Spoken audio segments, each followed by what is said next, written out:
Hi, everyone. We are live. This is the Helping Friendly podcast. I'm Megan. I'm here with RJ and Jonathan. Hi, guys. Howdy. Hello. How are you? Not bad. It's Monday, so It's Monday. but I got this far, so might just make it. You almost made it.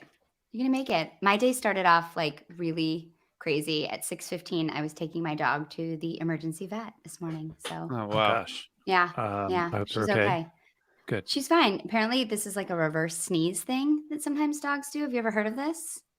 No. This is literally what it is. Well, No. don't take your dog to the vet if they look like they're kind of choking and convulsing, but they're not choking because they can breathe fine. It's a reverse sneeze, apparently, and dogs just do it sometimes. And I spent like $300 to give her a Zyrtec, basically. Oh, It's ridiculous. sorry. That is ridiculous. Yeah. Wow. Okay. Well, that was unexpected. Yeah, that was my Monday morning. So it started off that way. Oh, It's better now.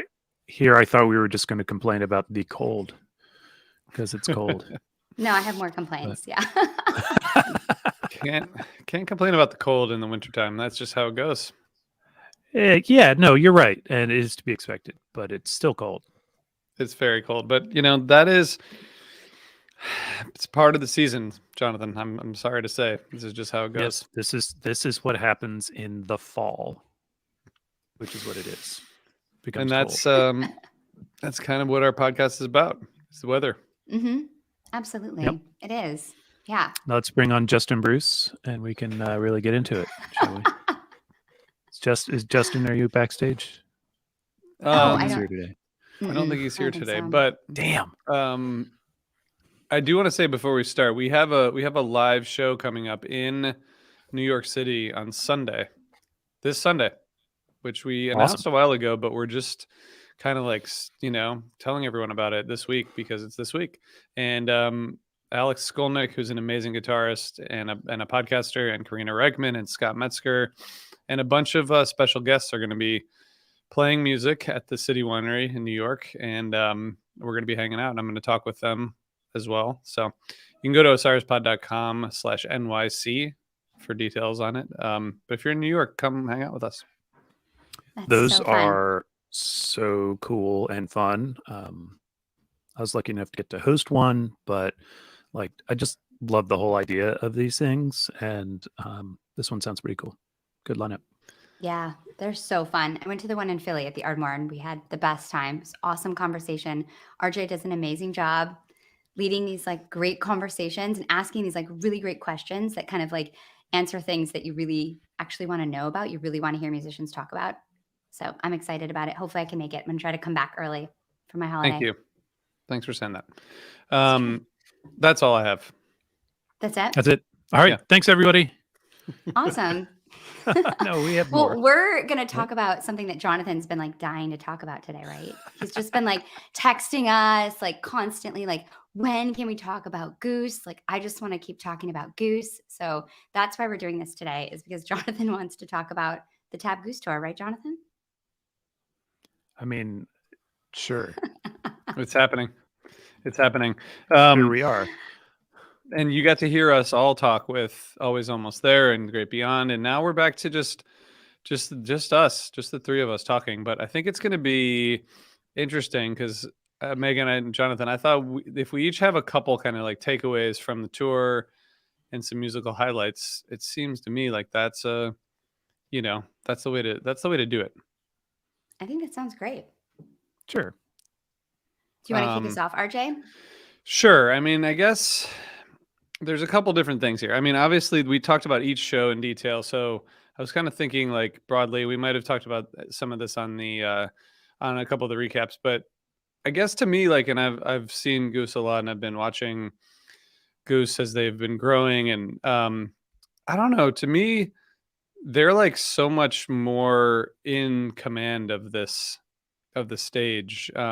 I think Jonathan, you saw that at Fairfax, just in terms of the crowd in an arena, but Rick especially is just looking very, just very comfortable. He looks comfortable up there and in front of, I don't know, 4 to 8,000 people, depending on which show you were at, and that's a lot of people, given that they were playing, not counting festivals. You know, they were playing in front of a few thousand people over the past couple of years, and I just think like Rick's stage presence especially is has changed a lot. I think he's like embracing this in a little. He's not as like tentative about like being the guy who's in charge on the stage. And I think as you get like these bigger rooms, that seems to be growing and going in the right direction. And they have like, even when they would play slower songs, they didn't like lose the crowd. You know, it wasn't like the crowd like checked out when they like played a slightly less, rocking song. So I thought that was cool to see, and it seemed like a big step forward for the band. When did you start seeing them, RJ? 2019.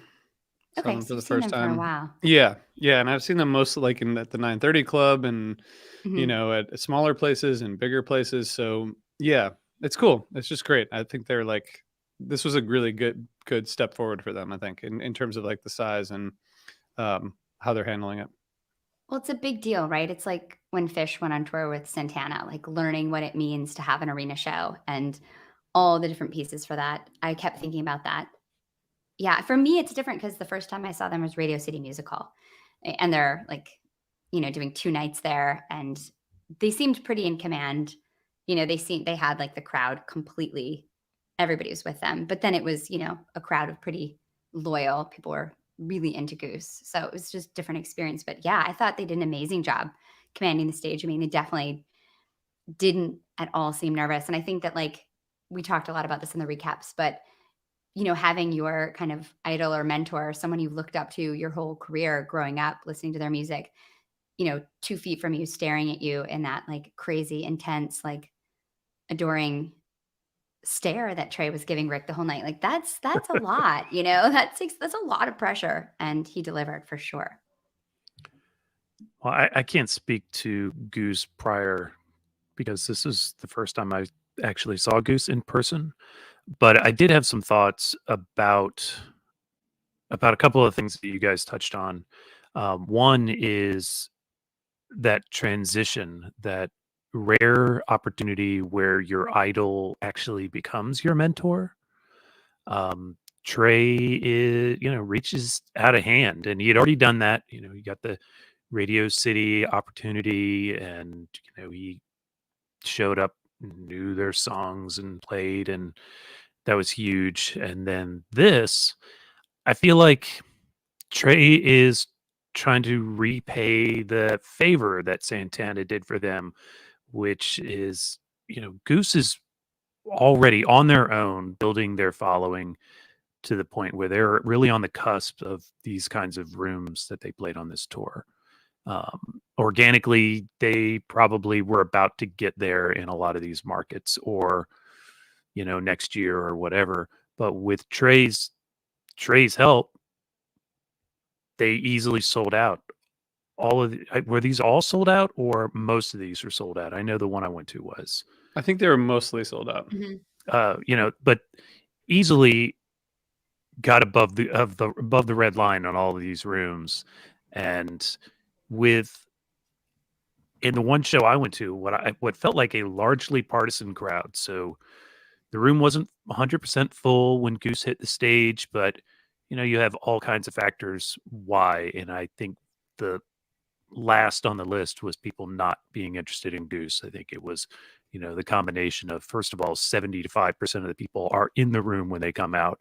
And then there's another fat percentage that are in the beer line, stuck in traffic because freaking Northern Virginia. Good luck. All of those other things. And by the time they were done with one song, lights are down anyway, so you can't really count heads, but the room felt full and people were there for that show. They're there for that set, including those of us who may have been skeptical, not familiar, and unquestionably having a good time. Of course, by the end of that song, there were 25 minutes into the set because they opened with a pretty big jam.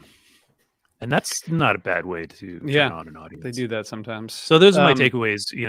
I think it's really cool of Trey to reach out his hand and, take them under his wing, take them out and give them this opportunity so that next time they book, as they go into more arenas, they are ready for it.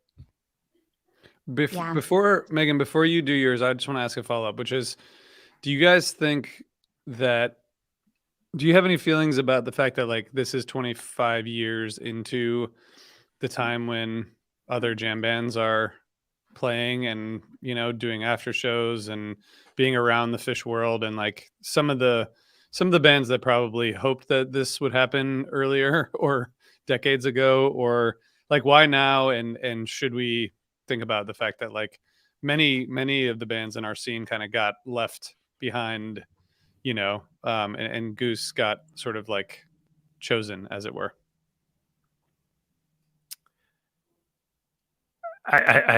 I don't think we should think about it, honestly, because I don't think we can really know.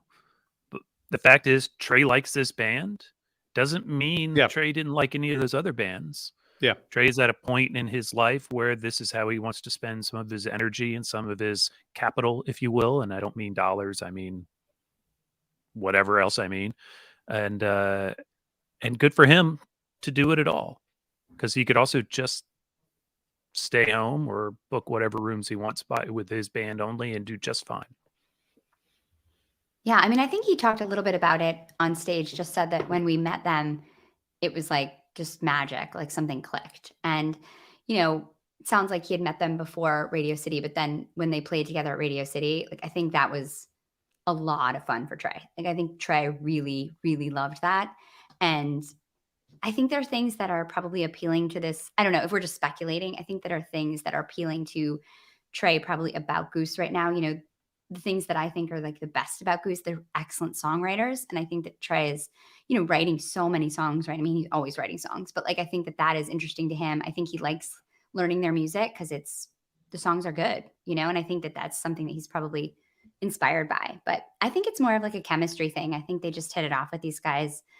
And I think that it was something Trey wanted to do. I mean, honestly, I think this was my biggest like takeaway. It's just Trey as this like band leader mentor and thinking about the graciousness that he brought to this. I mean, this was such an incredible gift to this other band. And I think I agree with you, Jonathan, like they probably would have gotten there anyway, but it says a lot to get this they were stamp of headed there, approval, right? Yeah, they were headed there, but like that's why also I think that he did this too, because he believes in them too. And I think that it's just pretty amazing to see the way that Trey, I mean, I love watching him lead Tab all the time because I think he's such an incredible band leader when he leads Tab. Like he's barely even has to do anything. He's just like looking around at people and they're just so connected, and that band is run like a tight ship. I mean, he's doing everything. He's like, okay, Yeah. you're up. And then he's not only crazy. is he direct calling the shots and conducting and like, but he's also cheering. He's as ecstatic dancing. for the performances that are happening around him as we are. And he's like finding these, no, you're right. And he's finding these incredible musicians and giving them these amazing platforms. And I think that like, that's what like pissed me off about everybody being like, oh, the Tab sets are boring. I'm like, then you don't know what's going on the stage right now. Like you don't understand because like they're more predictable. Sure. They're not like Fish shows or maybe some Goose shows in that they're not going to go on some 35-minute like Space Jam, but that's not what Tab is. It's a big band, right? It's a brass band. Like it's a different thing, but to see what he does and the way he does it and the ease is just, it's unbelievable. But also this mentorship, like I think it's so cool. And I think of like what it could have been like if Jerry was like that for Trey. I think that just like what he gave them in terms of like himself and what his knowledge and his wisdom and spending time with them and playing with them. I mean, he learned like 16 songs. That's crazy. That's crazy. That's so gracious. Trey is at a point in his life and where giving is what he wants to do. He is exactly, he is thankful and appreciative for where he is, the fact that he still is anywhere, I think. And and I think that gratitude is channeling out his generosity. And I think we should not discount the possibility of and I'm stating it right here now for everybody, the Trey Strings Spring Tour, which would be a sit down acoustic tour with Trey and Billy Strings in the spring. I made that up completely on the fly, but I think it should happen, and I will be there covering it for AHF Pod. That's fantastic. Love that. That is Love good. That that. is good news. Well, I was watching, obviously, and listening to these before I saw the Pittsburgh show last Tuesday, and kind of like it all made sense to me when the show started in Pittsburgh, because like Trey hasn't played rooms of this size with Tab in a long time, and Goose is like there, but they're not going to be there for long. So like it's sort of like they're kind of like crossing these areas, and like Trey's gonna bring. I think you said this yesterday, Megan. Like some people are going to be refreshed on Tab, and then obviously Goose is going to get some new fans, and it is a little bit of a passing of it's like a passing of a baton or something, that like, not that Trey's gonna like stop playing anytime soon, but I feel like he was in rooms with Tab that were full and huge, and Goose was in a full huge room too, and they got like the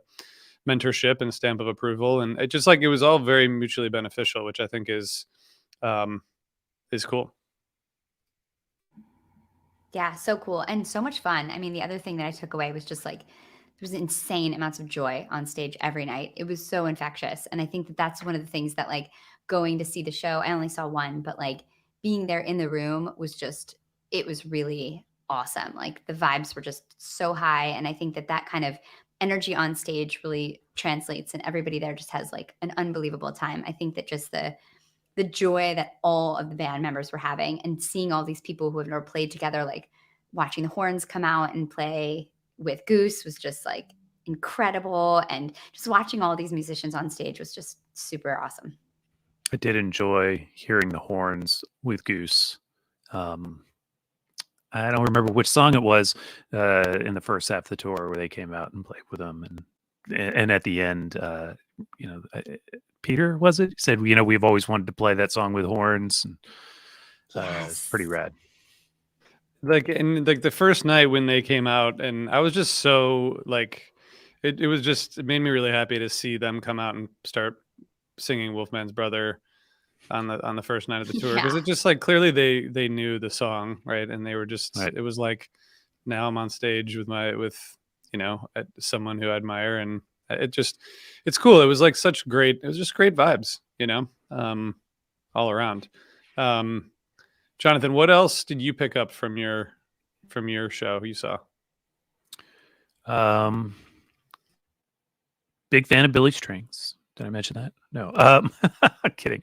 I'll stay away from that because I don't think it's pertinent to the entire tour, but it was a special night, and I feel lucky to have gotten that one of the whole thing. But I think one other thought about the sit-ins is that this is something that even were they willing wouldn't work as well with Phish.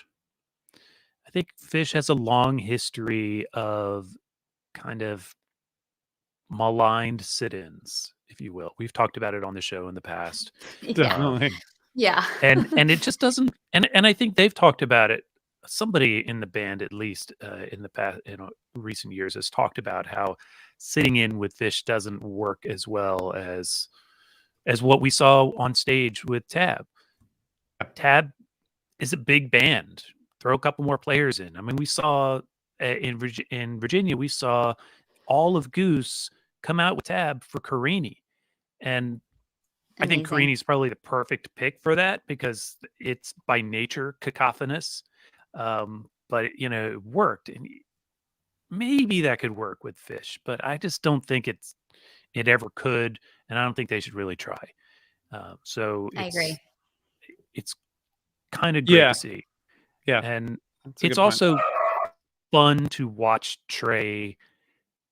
Well, it's always fun to watch Trey when he's having a good time, right? It's infectious. We care a lot about him just as fans, and so when he's smiling and happy, we get that, we feel that, we hear it in his playing, and to watch him up there with Goose having a good time and a new experience while we're sharing that experience is always a blast. And it was nice to see him getting that night after night. Yeah, I couldn't believe the way he was dancing when I saw the show at Mohegan. I mean, it was crazy. I think it was like during Push On Till the Day. He was literally like thrashing with his guitar and just dancing all over and just like running up and down and jumping. And like the energy output was just, it was incredible. Yeah, it's pretty wild. I mean, I think the horns also, of course, just added so much to the tab set, but also to the collaborations when they did it. It was really, that was fun. Yeah. They really raised the roof.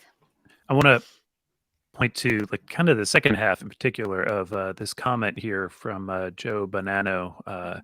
He notes that James Casey killed it. Like, that guy is amazing. He Oh my God. sounded amazing, and so greatly admire him and just his ability to be out there and killing it on stage. So huge shout out to James Casey for great work, along with the other horns. Also, he's an amazing dancer. Yeah, just seeing him and Desron like grooving, they're so cool. And James Casey was like posting some Instagrams of him like dancing in the empty arenas every night before the show, like during sound check and stuff. It was so cool. He Nice. just seems like such a cool guy. Yeah. And apparently he made it because he got on Fish Fashion. So I guess he was very happy about it and posted on Big Twitter time. about that. Yeah. That's big He time. made it now. Yeah. Wow. That's Wow. awesome. He's made it. I guess the other, like, well, the Trey and Rick interacting is something we talked about in the individual recaps, but just it's notable that like Trey was just sort of like staring at Rick the whole time, but not really looking at his hands. The whole time. In his he eyes. was just sort of like Trey doesn't need to look at his hands to know what he's playing. Like, Yeah. I would need to look at his hands to know what he's playing. I mean, Trey He's doesn't looking into his soul. he looking hears into his that. soul. Yeah, he hears it. I mean, that was like, and Rick, I think, was like trying to learn from Trey, and I think was not like staring at his fingers, but kind of like a little less just like staring into his soul. I think he was like probably on the like trying to soak up the learning. But I feel like they probably learned from each other, right? I mean, do you think this, Jonathan? Do you think this affects Trey's playing, or do you think it affected Trey's playing in the tab sets? And do you think like anything will come of it going forward, like the like the Fare Thee Well stuff from 2015 influenced him? It's hard to say. I think that we may be able to listen to something in the near future and say, this might be, but I don't think that Fish is going to sound like Goose or anything like that. I don't think Trey's going to still sound like Trey. I think that there is very possibly going to be some things that he will approach differently somewhere, in songwriting maybe, or just compositionally. Maybe he cops a new piece of gear based on something he heard they were doing and something he wants to try to do. But I think the influence on both sides will be subtle. So Rick is not going to sound like Trey. He doesn't now, and he won't tomorrow. But did he learn something? Surely. How do you not? But I think the experience, listening to them harmonize off each other, which is something I mentioned on the the recap I did about the Virginia show, which is that a lot of times when you get the guitar players sit in, they end up trading licks, or they end up playing this dual lead, playing the same thing. These guys very comfortably, Trey and Rick, very comfortably settled into harmonic leads, which is a little more Allman Brothers-y thing to do. So Rick may be higher up the neck and Trey maybe not. And that stuff was really great to hear and kind of beautiful to hear. Now, there was, of course, that trading licks, and the somebody here in the chat is calling out the call and response, and of course that happens too. That's what you do. But I thought they got into some nice, more sophisticated spaces in the jams that I've heard. And I've listened to most of the sit-in material of Trey sitting in with Goose, except for like the last night. I haven't heard that stuff yet. I think the effect is going to be more just general, at least the most obvious, and that's just like inspiration. I think whenever Trey does this, he's like plays with another band or sits in or just has a really great tour of Tab. I think that he comes back to Fish kind of like renewed and really like energized and inspired. And I think that he's going to roll up to MSG with some fire, and I'm excited about that. Yeah, he's bringing energy to the table. He'll draw some. He's like a vampire. He's drawing it from. He is. Take that energy. No, but you're right. I think that's exactly what'll happen. Is that it will result in energy. Brian from Attendance Bias says that's what happened with GD50. Yes, it's true. But Trey also had sonic changes. Yeah. He was playing. He had literal, like the way he was addressing his guitar at times was different. He was doing fanning and stuff, which is a Garcia technique that Trey never really did before. He used a Mutron in 2015, which he then stopped using. Damn it. I don't think. I think spending 6 it'll months be that clear. Grateful Dead music or playing the Grateful Dead music is a lot different than this sit-in. I think it's hard to compare. Yes. But yeah. Yes. Megan, do you have anything else before we take a break? Did you have other themes? No, I think that's it. It. All right. I will then, if it's okay with you, I'll tell everyone about our friends at Sunset Lake CBD. Please do. I think we should. Sunset Lake CBD's line of smokable hemp products are for the old deadhead like me or the young fish fan like Megan, searching for a mellow body high. Smoking CBD has all the benefits of high THC cannabis without some of the side effects that some people experience. I guess some people do. They have a bunch of strains. They have a little bit of something for everyone. I used the tincture. I used it the other night when I got home from the Reading show and went to bed late and was woken up by my kids 3 hours after I fell asleep. I took some Sunset Lake CBD tincture and luckily went back to sleep for a few hours. So that's one use. But they have flower, they have tincture, they have salve that Jonathan uses. They have pre-rolls. They have all kinds of awesome stuff.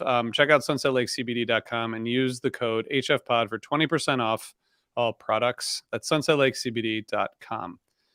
Can I add to that? Please. So it's a very little thing, but it's kind of cool. I just got a message from Sunset Lake just today that their Black Friday event is live, in which they are donating 10% of proceeds to their local food shelf.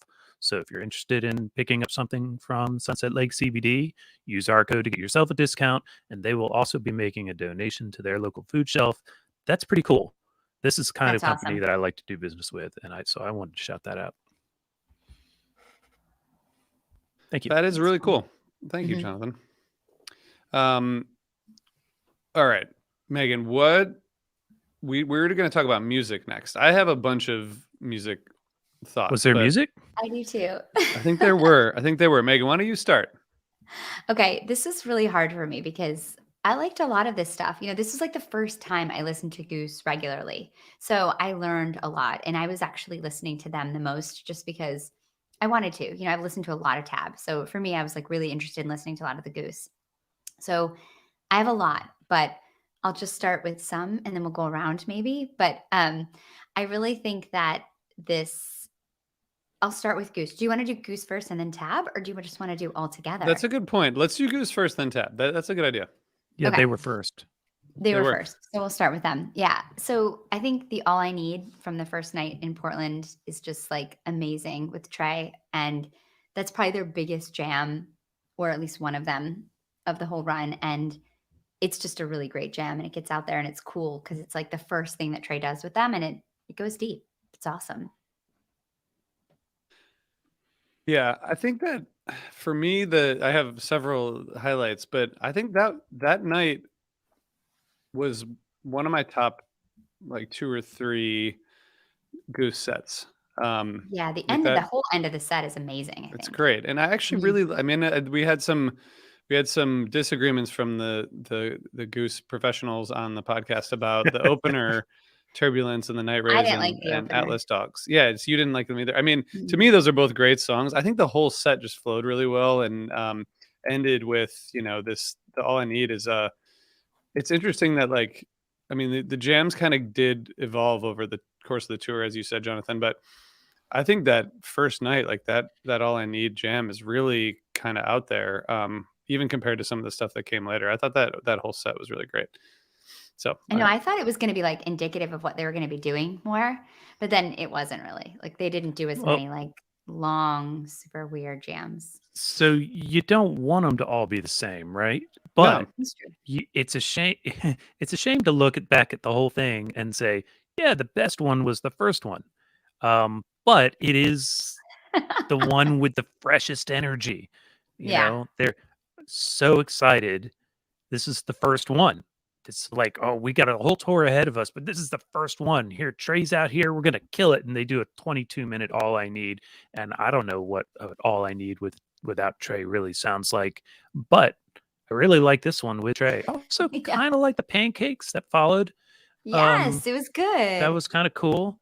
And I mean, I don't blame you for taking it, Megan, but I think that if I were coming in here with any highlight, in particular highlight, that's probably the thing that I would have. No, let me rephrase that. That is definitely the thing that I was planning on bringing up, but I knew somebody else would get to it. Yeah, I mean, that whole set, like Tumble, Western Sun, All I Need, Pancakes, those 4 songs are awesome and great versions of all of them. Yeah, it's a great set. And I will just say again that for the last time ever, that Turbulence and the Night Rays is a great song. But also like the Electric Avenue was good. That was like pretty good for a cover. And then, yeah, I mean, Western Sun's one of my favorites. That's probably like top 2 lyrically for me for Goose. So I don't know. I think it was a really strong start. Really strong start. I also really loved their Mohegan set. I thought the Mohegan set was just, I mean, I was there, so I was a little bit attendance biased, but like this flow of set is just amazing. It was like Animal, which was just a really fun opener, Flow Down, which is kind of like, to me, sounds like an old like Fish, like super composed sectional song. And then Arrow, which I love, Into Hollywood Nights, which is just, that was like, being there for that was so much fun. People were just like loving it. And then an awesome Dripfield, Fish in the Sea with the horns. With the horns. And then Factory Fiction with Trey, which I didn't know that was like a thing, but I got a text from Brian Brinkman being like, Factory Fiction with Trey. And I was like, okay, I guess this is like a big thing. So that was cool. Didn't they play play like, to be like at a show a couple of times on this tour? Yeah, twice. Yeah. And it's a like rare song. Once with Trey, but twice on the tour, which I guess is a unusually high percentage for that song. Yeah. See, I know things. You know what you're talking about. And that's a cool song. I like that song a lot. So, yeah, I kind of like that one too. I like the one with Trey. I did listen to that. I think the Pittsburgh, for me, the Pittsburgh sit-in, that was the top for me. Just This Old Sea and the Empress, which was it was really great. Both songs were great. It worked great. That was just amazing. This Old Sea is another song that I wasn't familiar with at all, but turns out I like it. That is an incredible song. It's gorgeous. I love what you said on the recap about it, RJ. It's a song that sounds like it's always been around. Like it's a real classic sounding song. It's beautiful. That's the song that's been in my head the most from this whole run, that I just like keep hearing and keep wanting to listen to. It's so beautiful. It's so emotional. It's just really beautiful. This was like your show, RJ. You've got like This Old Sea, and then Tab played more on Numberline. Okay, we can talk about it later, but yeah. Yeah, it was I made the trek and you can't get any reward without the risk or something. But yeah, a lot of amazing stuff happened in that show. Can we talk about something that I didn't get a chance to bring up with you in Fairfax, which is before you went to Pittsburgh, you said, should I go? And you sent us a picture of your seat, and it was very close to the stage on Trevor's side, right about stage height. This is the view from the seat. And then I think I got us those seats in Patriot Center. So were they about the same? Yeah. And you're welcome. And well done, Reading. Jonathan. And Reading, we were in almost the same exact spot. So I was in the same spot for all 3 of those shows. Yeah. Well done. It's a That's great place to be. awesome. Great place to Yeah, be. that's a good spot. You could see them when they came off too. That It's was a good spot that's over there. awesome. Yeah, it's a really good spot. Brian Goldenberg asks, can we address this comment?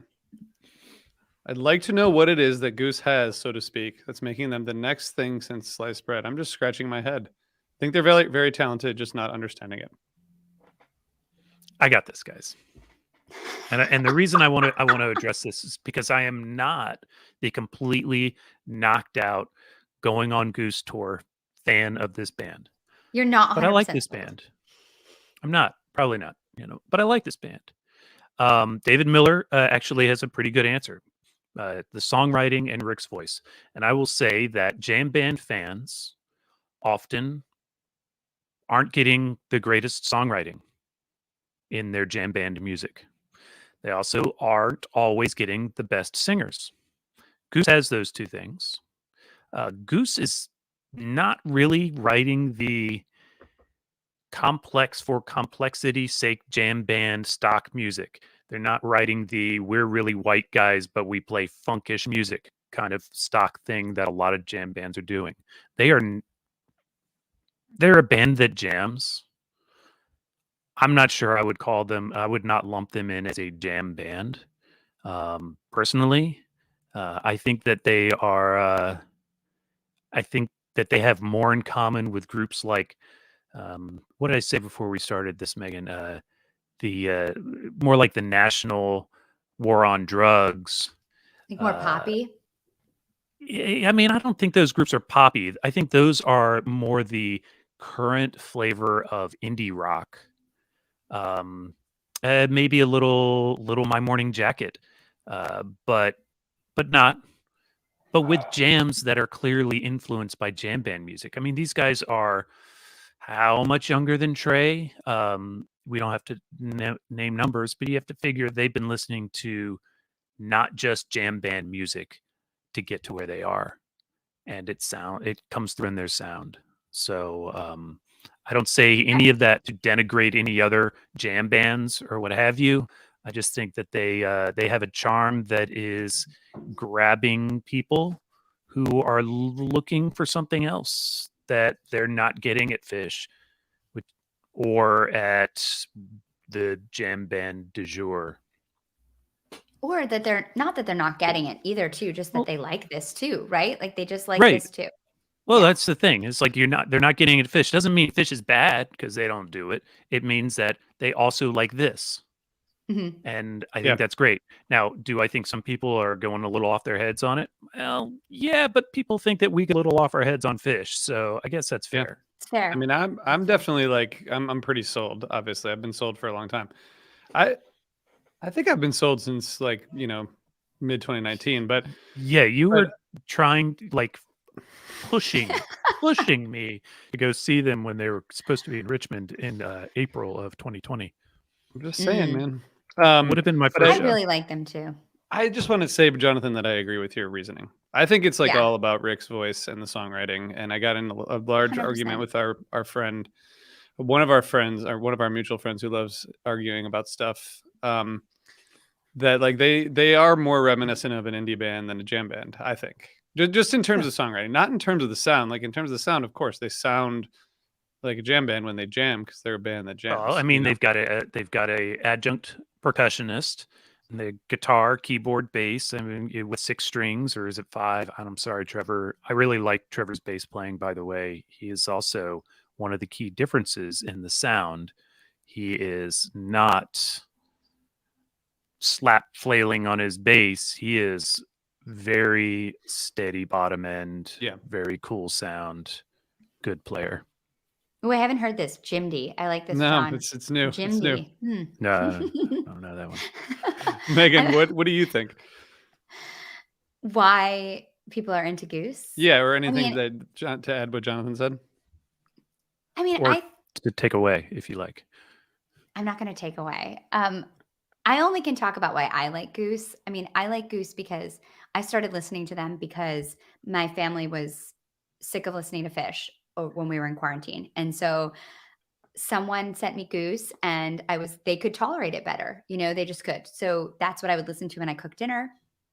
like that everybody had to listen to.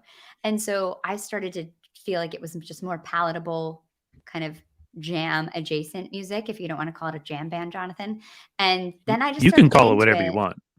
I mean, I think I consider them kind of a jam band, but I think that Rick's voice is so awesome. I think that their songwriting is spectacular. Lyrically, they're great. And I think their hooks are super infectious, and I love to dance, and they're great to dance to. They have like this hypnotic groove that I think is just really, really fun. And I think Think that's why I Trevor. like them. Yeah, exactly. And I think they have a lot of fun on stage. They look like they're having a great time. Rick's good looking. There's a lot of things that kind of add up to a reason why people like me.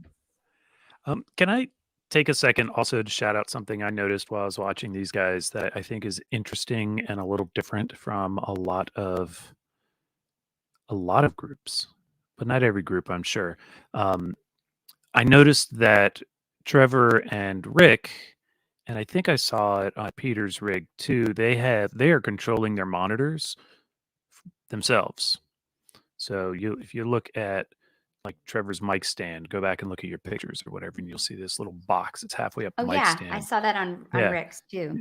I never saw Rick adjust his, but I saw Trevor mess with his a little, and that is his monitor mix. They do not have a guy sitting at the monitor board at the side of the stage. Certainly not on this tour. Maybe they do it on other tours. And I think that having that kind of control allows them to hear each other, which is hearing one another is the most critical thing for a band that jams.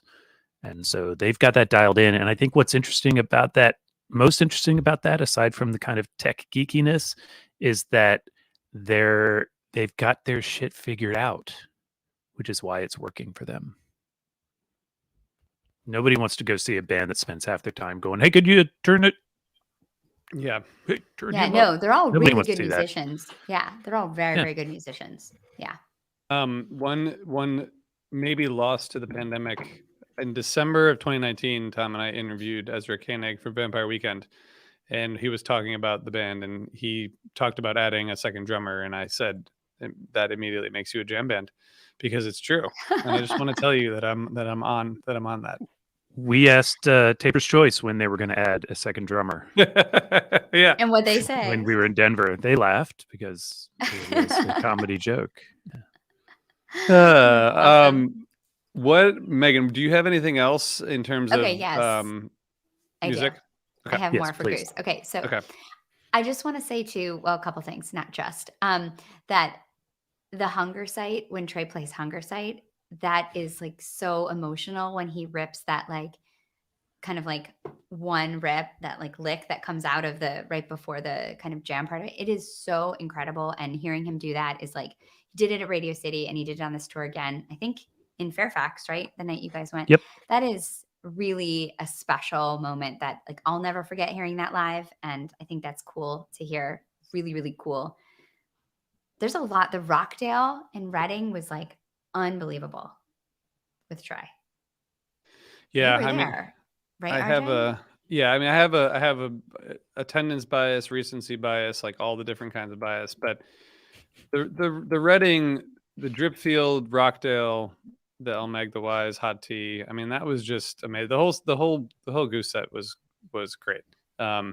We had a great time, like a good crew. It was a wonderful evening. But that whatever that is, I guess that's what 4 or 5 songs was pretty amazing, I thought. Yeah, incredible. Just those peaks that they built in Rockdale with Trey and him. And that song is so great. I thought that set was awesome. I streamed that show and it was really fun to watch. The reason that I love Rockdale and it is one of my favorites is that they come back to the chorus at the end of the jam. Yes. You know, and it's like a hug from a friend, It's just it's such a great return. Do you think that's why Trey likes them so much? Because they finish songs? And we know Trey likes to finish songs. Totally. It could be. He's like, finally. It's like 20 minutes, but they come back to the chorus. Like, thank God. All these other jam bands never finish. They just go on to the next one. So Megan, we've spent most of the time talking about Goose, which this is a Fish podcast, or it used to be anyway. But Fish is not on tour. What do you have tab wise? Like what were your thoughts and do you have highlights? Yes, and I think Tab was amazing on this tour, and I was fighting with people constantly about saying who were saying that Tab is boring, but I thought that Tab was amazing, especially like hearing them play. Well, this isn't really Tab, but hearing Trey and Rick sing "Strange Design" was like amazing. That was so special, I thought, and I thought the whole set that I saw in Mohegan, again, attendance bias, but especially the end of that set, like Push On to the Day, No Men, 46 Days, and then Carini just absolutely ripped. The energy level in that arena was so high. I mean, people were like absolutely screaming that whole end of the set. It was just like there's so much energy in there. It was so exciting. And I really loved that set.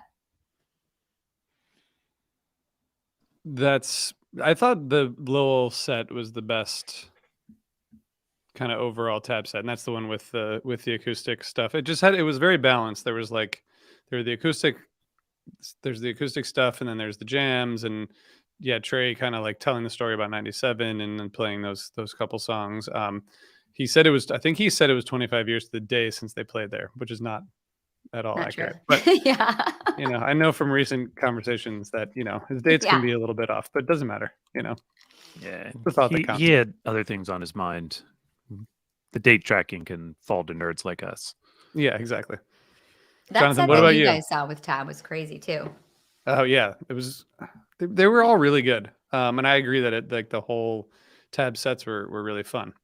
I think that's the biggest thing, and Tab kicks ass and has arguably for a long time, but definitely since lockdown, since COVID and the return last year. Last year's tour was interesting. It was a little bit of a tour of attrition, but but they're playing so strong and easily overlooked, I think. And 'cause they just played those West Coast shows and didn't get a lot of notice, I think, among people who weren't there. But they're crushing. Desron is amazing on the bass. Amazing. And we talked about the horns earlier. I think the song selection is pretty strong. They play and put out really hard. You mentioned the Fairfax show. I thought it was just kind of pretty much a nonstop banger.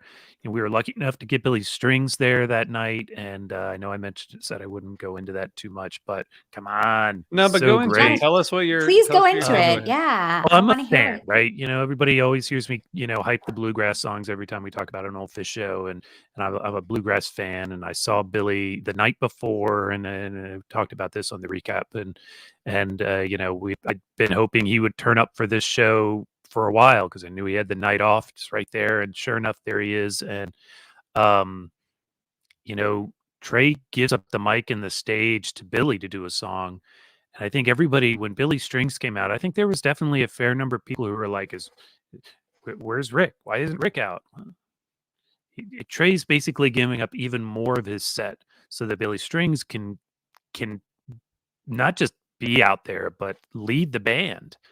And again, that speaks to that generosity, that willingness to, reach out a hand to other players. Billy Strings does not need Trey Anastasio to get a leg up, nor does Goose, to be honest. I mean, they're already on the rise, but Trey admires what they do, and he brings them up. And it was so great that Meet Me at the Creek had this.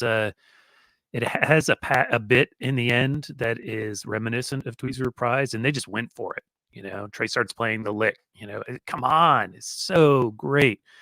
And they bring Rick and Peter out, and they do Get Back on the Train, and throwing leads around, and Billy singing some of it, and then they go to the organ, and Trey turns around, and it's Peter playing the organ while Ray is like on piano, turn around away, and I think Trey was like shocked. He was like, "Whoa, Peter!" He was excited because it was a great little awesome. organ solo. Like every bit of that, though, and I mentioned it earlier. Every bit of the sets. When Natalie takes a solo and it's great, Trey's like, "Yeah." He's like, "Yeah," fist pumps, and he's so excited. And you could see him call. He calls every solo when Billy's taking a solo and he wants to go around again, he does a little, little hands like, "Go do it again." And when he is driving every moment of that stage is completely different from the way things work on Fish. Yes, Trey is largely in charge on a Fish stage, but it's so different. The interaction so different. This is not democratic. This is Trey's conducting. He's not waving his hands around the same way, and really leading these folks through a big show. It's a good one, Brian. Yeah. Attendance Yeah. bias. Tab doing his best Sun Ra Orchestra impression. I get That's what I that. was saying all week. Yeah, like, and that takes a lot, you know? I think that people expect, like, I don't know. I think that Trey is such a high performer that people just expect him to like do something like totally like brand new every single night, or it's boring. It's like running that band is incredibly, incredibly hard to do. Solos are all different anyways. Look, this band could do a 40-minute Mr. Completely. Yeah. That would be completely face absolutely. melting. But Trey's done that with his bands. Yeah. Yeah. So go listen to that tape and then come see this band do what they do now. Yeah. They're killer. I was reminded of Exactly. of exactly what you were saying and of what Brian just said when watching these shows last week. Like the Alive Again interviews that we did with Trey last year, like he talked about Sun Ra. He talked about like wanting to have this kind of a band, and he's really, like you said, Jonathan, that's very different than Fish, obviously, but so fun, and he has so much fun. It's like, I mean, it's clearly a passion project for him. I thought that last night in Reading, again, I was there and I had a great time, but like after Ghost, when his equipment like had a malfunction and he and Peter had that exchange, and about, you know, Peter sort of like broke the silence and tried to make it less awkward by telling a story about Trey saying something at one of his first shows at SPAC in 2010. I thought that was just really cool. That was a nice moment. And it's clear that Trey and Peter are, you know, Trey was really, I think, just like surprised and happy that he told that story. Maybe they'd been telling that story backstage all tour, but it was still cool to hear. This is so I haven't listened to the show. This is the story about where Trey says, you know, musicians out there go and do this. Because I've heard Peter tell that somewhere else. Exactly. So Peter told that story on stage, and then Trey like got on the mic.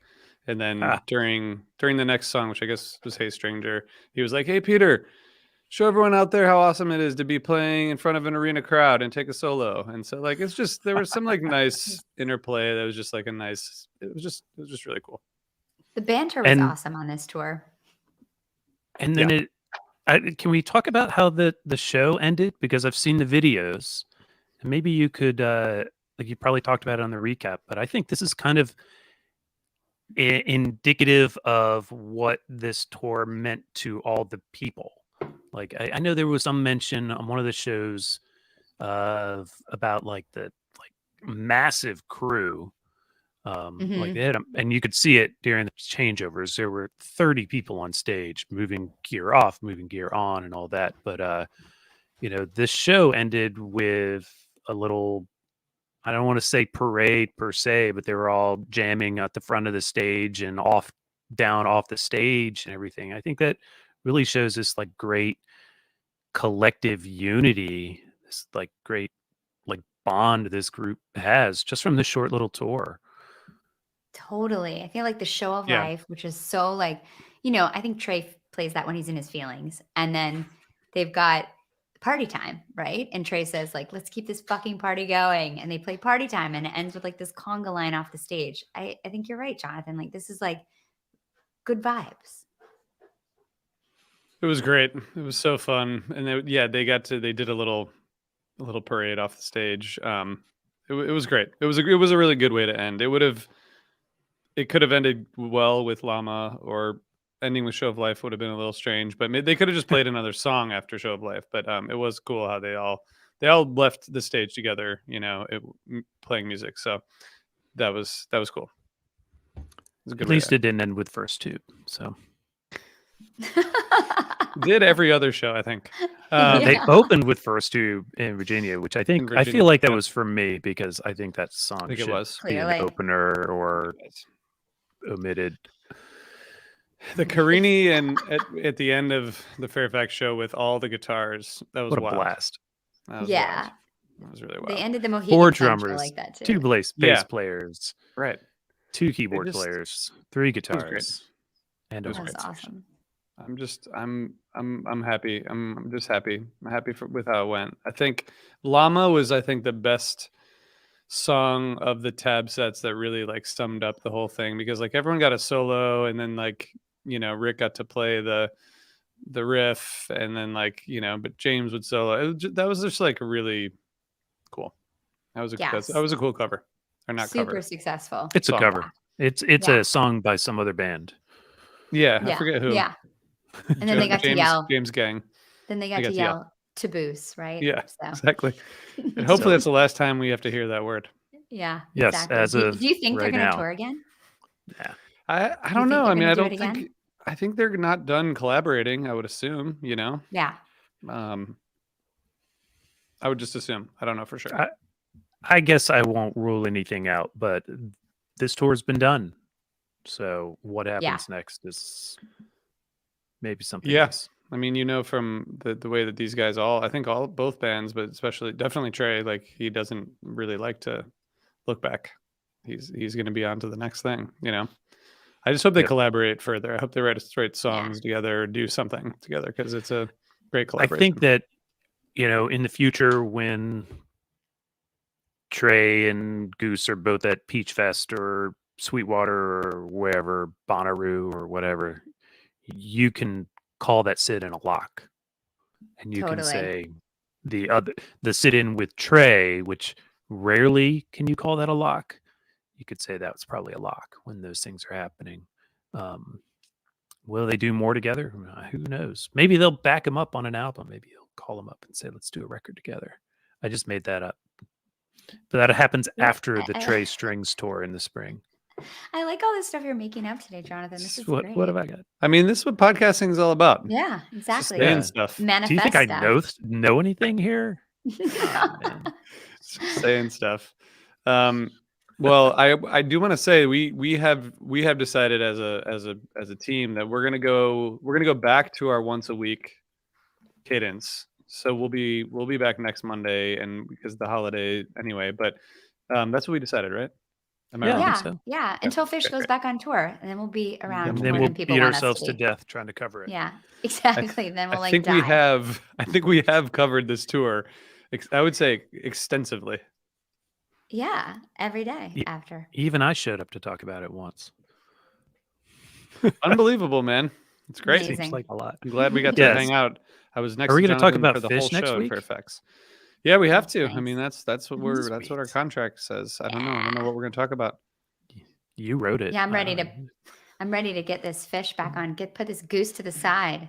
Just kidding. It's a little late in the game to bring this up, but you just reminded me, Megan. You said the other day that you think that their jamming is you said something about that. What's your take on Goose's improvisation right now? And can of worms God. just got popped. Well, Yeah, because you said you wanted to bring it to the pod, and I did. Oh, right, I did. And you know, I find my mind wandering a little bit during their jamming. It's not, you know. Now I'm talking primarily about this tour, which maybe is a little unfair because there were one set shows.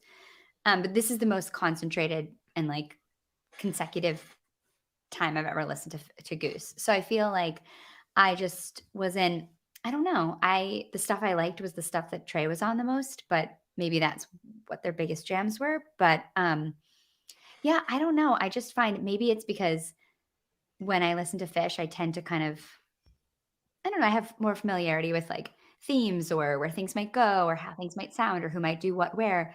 But when I listen to some of these jams, I'm just kind of like, I don't know. I'm not super like inspired or like interesting.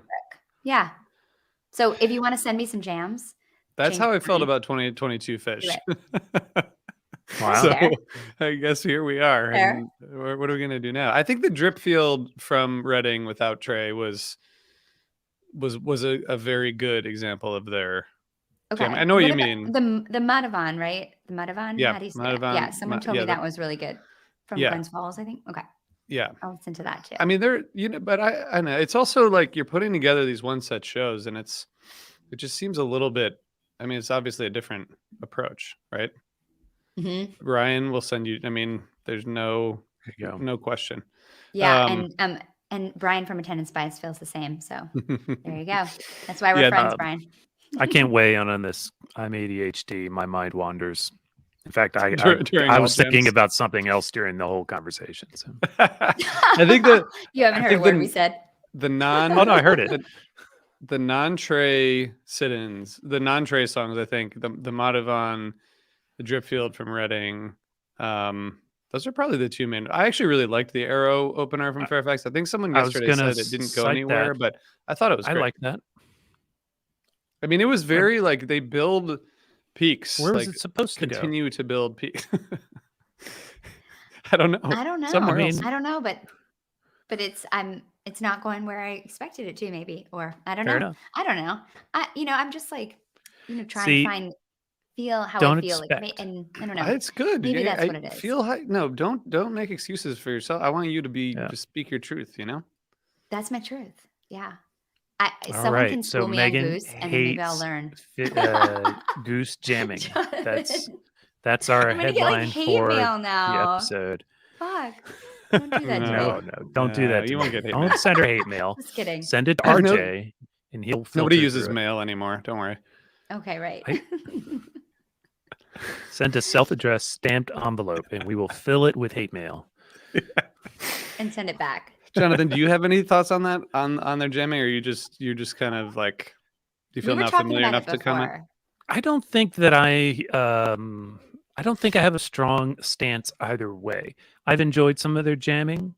I'm indifferent on some of their jamming, but I don't think I have much of a leg to stand on opinion wise.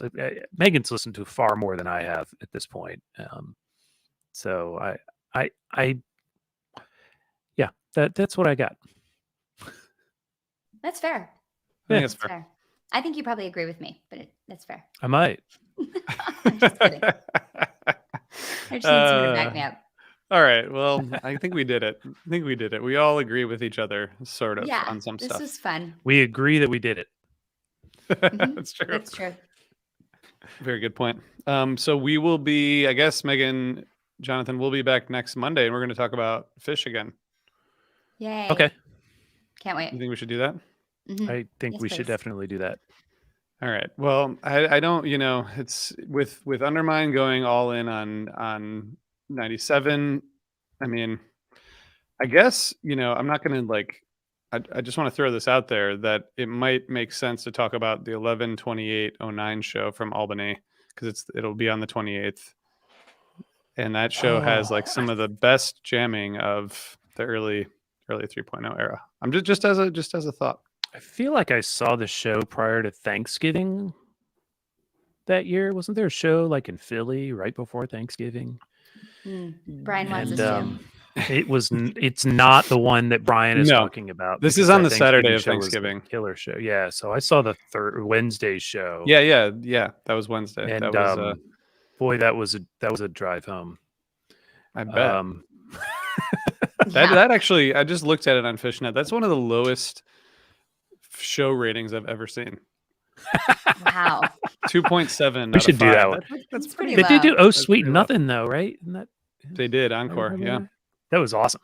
I love that. All right, so we will talk about that show or another show. Fun. Can't wait.